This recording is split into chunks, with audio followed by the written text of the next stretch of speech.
3 months ago, I found myself on the floor of a carpeted dorm room, surrounded by a makeshift cocoon of my best friends.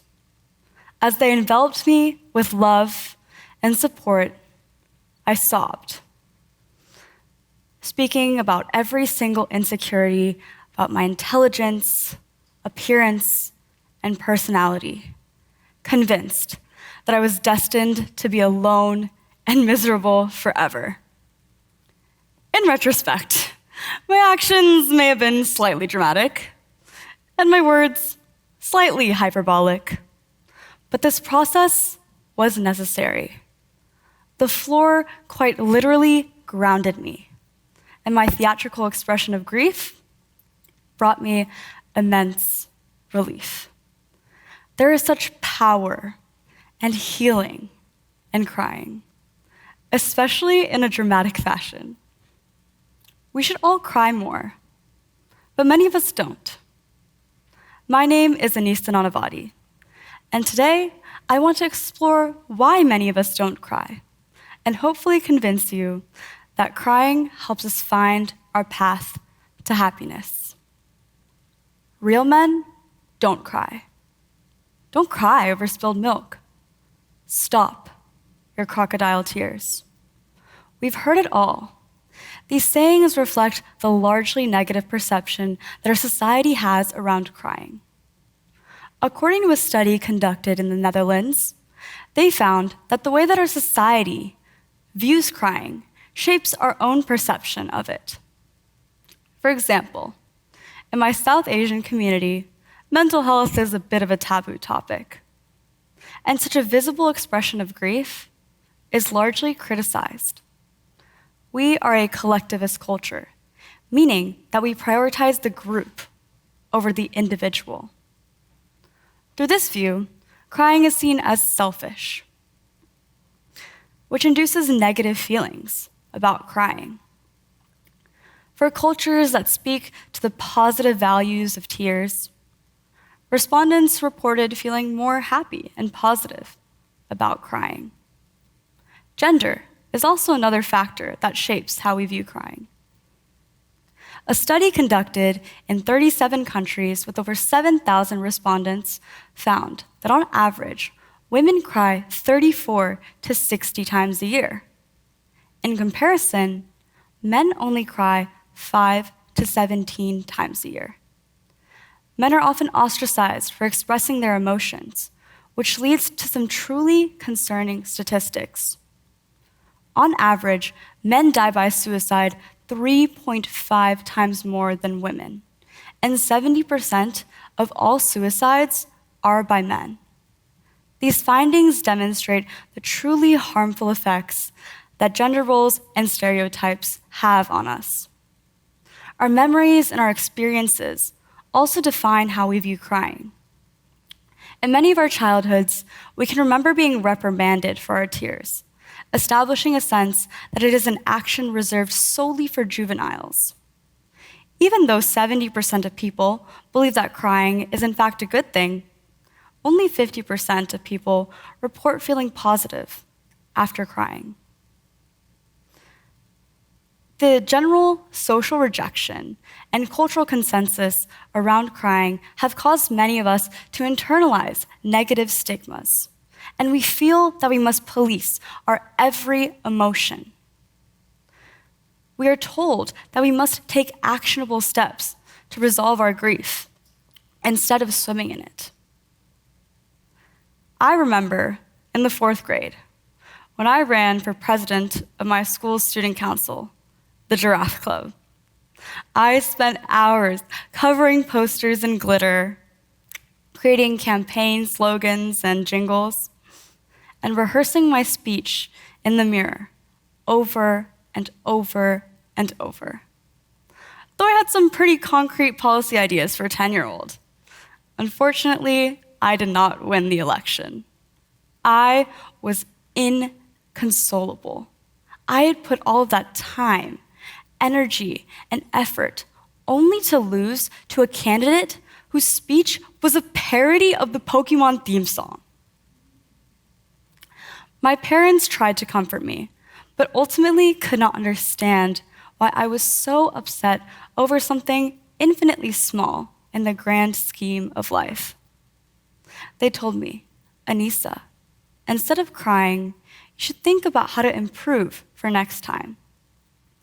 Though resiliency is important, it could not have resolved my grief in that moment. I needed those tears to learn from the experience and grow. These tears served an important function. Crying is extremely natural. When we are born, the first thing that we do is cry.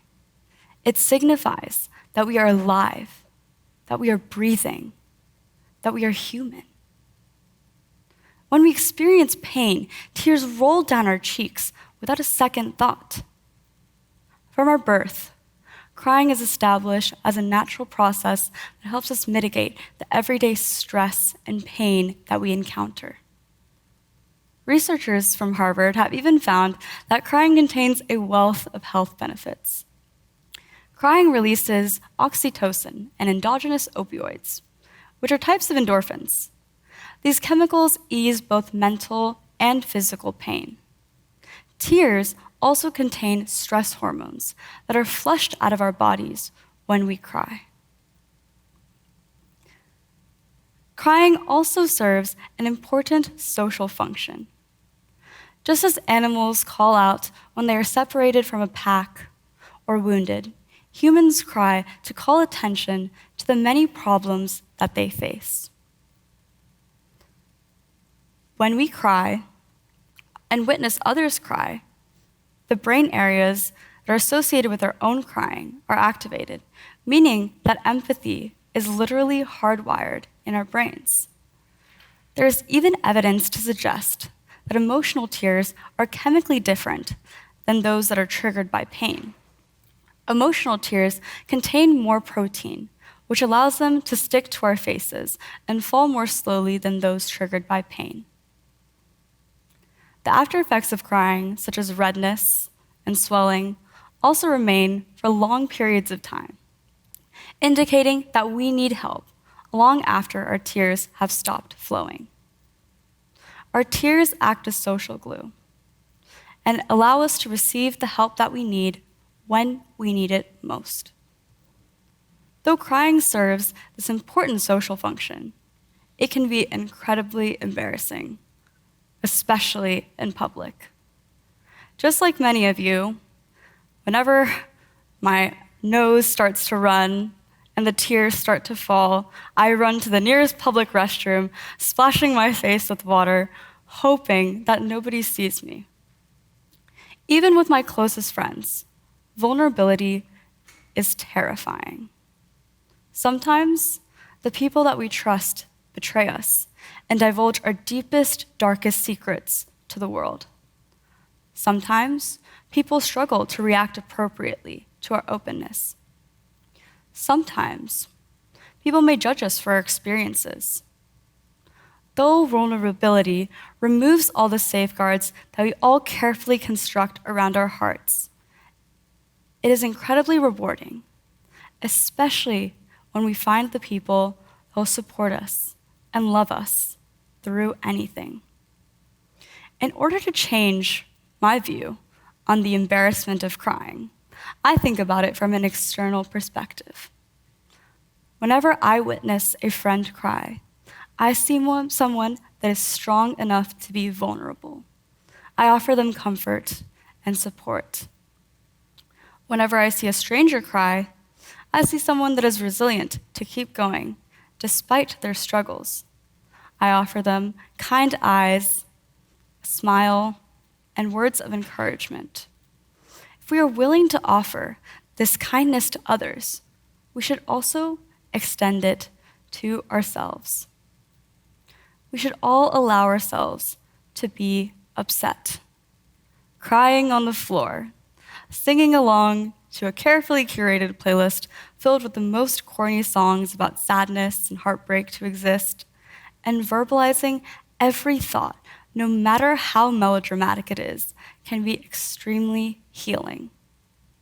When your cheeks dry, you'll find yourself in a place of pure clarity.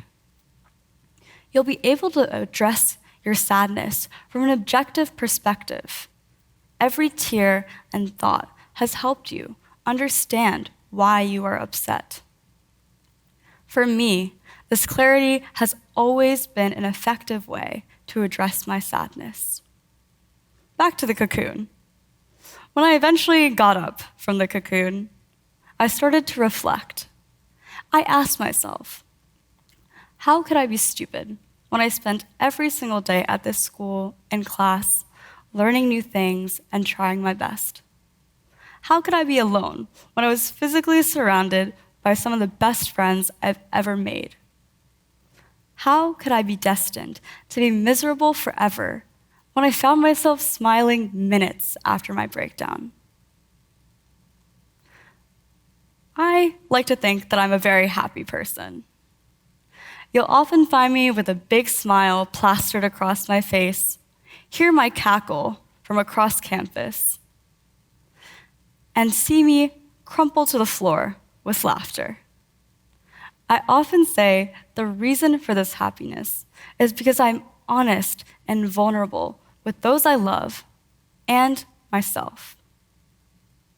We are meant to lean on each other.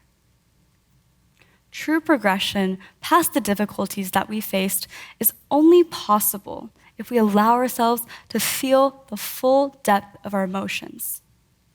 Avoiding them and ignoring them strays us further away from the path towards happiness.